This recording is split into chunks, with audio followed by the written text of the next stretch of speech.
Okay, hi everyone. Medyo naalo sa tanan. Kung dyan yung mga pasunoy o mga panbuyang ng mga manok, pues, is-safety na kay uso kung ang mga sawa. O dili mga kawatan ang mga sawa. Like this one, kabii. Mga 12, around 12. Nakita ni Father na ang sawa, nagpulupot na sa manok to sa ibabaw nan kawadyan. May kilayan man kaso ni mo na dyan ay sawa kaya ang mga manok manlupad man. So maiyaw gadyo siya. Medyo kayo na absent pero ang sawaya gadyo siya absent kay taas ba dyan in na area. Tapos ini diha na area siya ang sawa. So di gadyo kaya mapatay. Makuhit ra. So irep ko ana ini kay silom ko na ini ilechon manok. So this is the ako na sa ilechon manok. After na ko siya mababad na asinan overnight. So at this time mag-iwaan ako ng mga jaman-jaman para isagol sa ilayom. I mean isuksok sa ilayom kay para siya aroma. So na ako mga tagamit na jaman is Bombay, Kamaris, Sanan, Ahos. Apil sa tangyad. Apilan ko lang kasabsab ng dahon ng sibuyas hamok mo dito sa gawas. So templahon na ang mga tinadtad ng mga jaman para ready na isuyod sa pinakailayom ng manok. So, massage sa ano yan, mga asin kaya para ma-absorb ang lasa kaya basi matabang. And then, ipaslak na ang mga jaman na tinadtad sa ilayom. Or sa tijan nidya. Tungagan pa na ako ni paghiwa ng jaman kay bang kuyang ra. Kaya dako mamadayin na manok. Tapos, suksukan sab na ako nan dahon ng sibuyas. Kaya para dyan aroma. And then, at this time, nagkuha sab ako ng tangyad na hapit na mapatajay. So, di na ini-replan kaya ba sunod din ako makuha. Total dahil may sisi mabuhi itan nung pisan hay na may paslak buhi si John. So anyway, tarong na to paghugas isa yung dami sa ilinan manok. Ang tumayan ini ako yung muunan brush o pampahid-pahid sa oil na may toyo. So while naghaling si Papa sa gawas, ako na sitat andaman inin mga manok pagbutang ng mga jaman sa ilinan sa nani. Antang yadsa.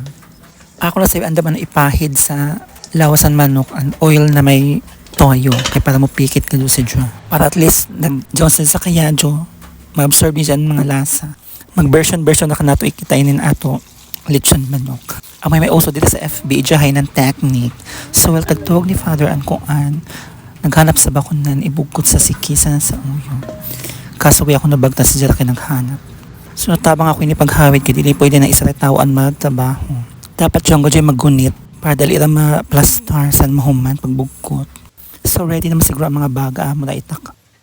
So, this is it, pansit. My God, di mo ba sa dyan mag-lechon ng manok sa baboy kay gabi kainit. Kaya ako gaya nagpayda ginoo ko bagan. Masunog ako skin. Ug sa mga maglechon ay di gaso to hangjo ng bayad dapat dako gaso bayad kay di ba sa lalim. Lechon manok pagayiton gabi na kainit. Uno nalaman kung lechon baboy, di ba? Og sasaludo ko sa mga maglechonay. Pahid-pahid ba din sa toyo na may oil kay para may color na brown. Sanan at the same time, pampalasa na sam. Pampadugang lasa.